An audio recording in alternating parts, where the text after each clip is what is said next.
We are the sexagenarian sages. And we are here to bust the myths of sex and aging. And today I want to talk about a question we get from time to time, and that is, how often should we be having sex? And that's a question that I actually want to delve deeper into. It's kind of the old quantity and quality question, isn't it? Yeah, and is it you should be having sex because that's what society says? Is it that you want sex more often than your partner does? Well, what did that one thing I think we talked about in another video said that a sexless marriage was less than 10 times a year, something like that? Even that I didn't like. It's choice. Yeah. But when you're in a relationship, it's mutual choice. But I also have other questions I ask the person who asked that. One of the first questions I ask is, well, how do you define sex? And frequently, what I find is to people, sex means penis and vagina intercourse. And there's so much more to it. Understanding how you define sex is going to play into how often you have sex. It's one of the things that we teach in our blueprint model. When we sit down, we talk with people around the erotic blueprints. Each person has a different way that they experience their erotic life. And for some, it's going to be a very straightforward penis and vagina sexual encounter. Whereas for others, it may be something more esoteric.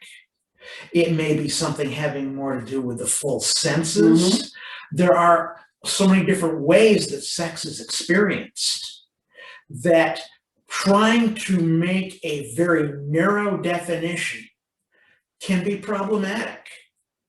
But getting back to the idea of how often is enough and how often is enough for you is a question that you have to define for yourself. And that's often my second question. How often would you like to be having sex? Once a week? A couple times a month? 3 times a day? Yep. How often do you want? And how often do you want that to be with your partner? Because you don't have to be engaged with your partner every time. But if what you're looking for is intimacy with your partner, that's one thing. What you're looking for is the sensation of sex. If you just want to get off, that's a different thing. If you're reaching for climax, if that's what you're really looking for, if that's important for you to say you've had a sexual experience, then there are many ways you can get that without having to rely on a partner. Mm-hmm. We've had a video about that. Mm-hmm. And one of the things we hear from possible clients is, well, I'll get back to you when I have a partner. Mm-hmm. You don't need a partner.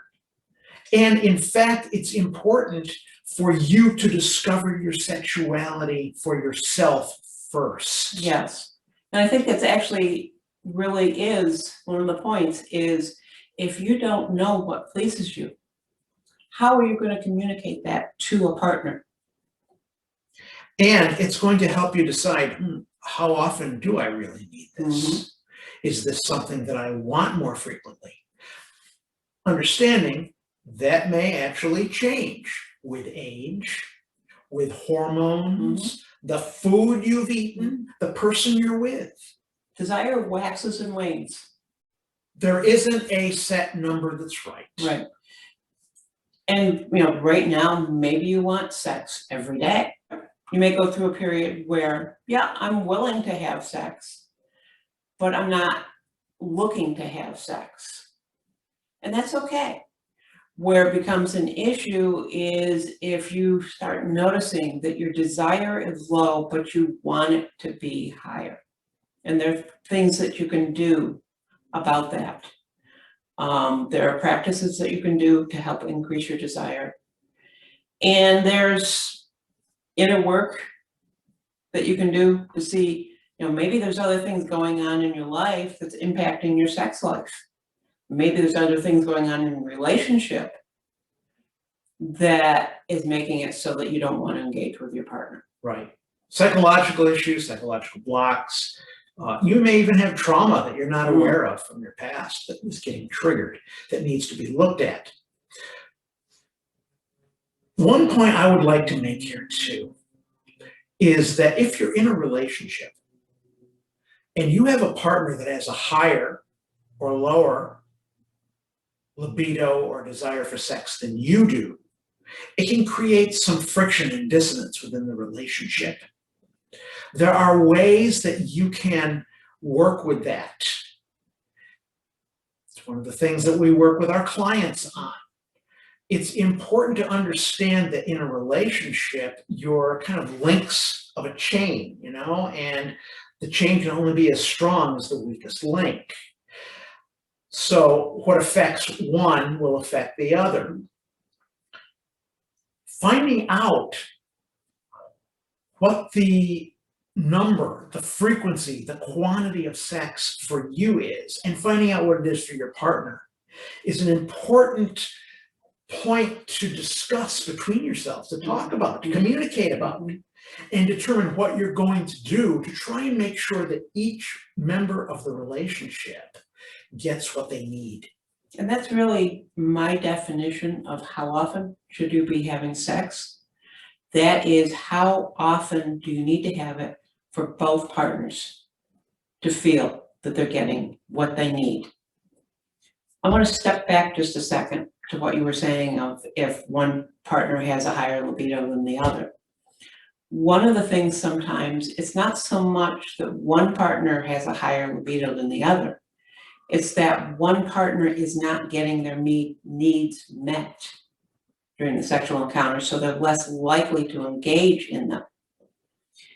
If you're a person who penis and vagina sex is what you want, and that you want to go straight for it, and your partner needs some other kind of stimulation and is not getting that, that could be part of the issue as well. And that's what we discuss in the blueprints with people. Okay. All right. So to sum it up, our belief is there is no set number of times you should be having sex. If you're having it infrequently enough that it's creating problems in your relationship, then it's something that needs to be addressed mutually. Do you have anything else you'd like to say? I would urge you to subscribe and like this video, share it with your friends. And if you've got some further questions around this, contact us. Or if you want somebody to help you and your partner to kind of hash this out and figure out why the dissonance is happening and how you can make it work for you, contact us. Thank you for watching. Thank you very much.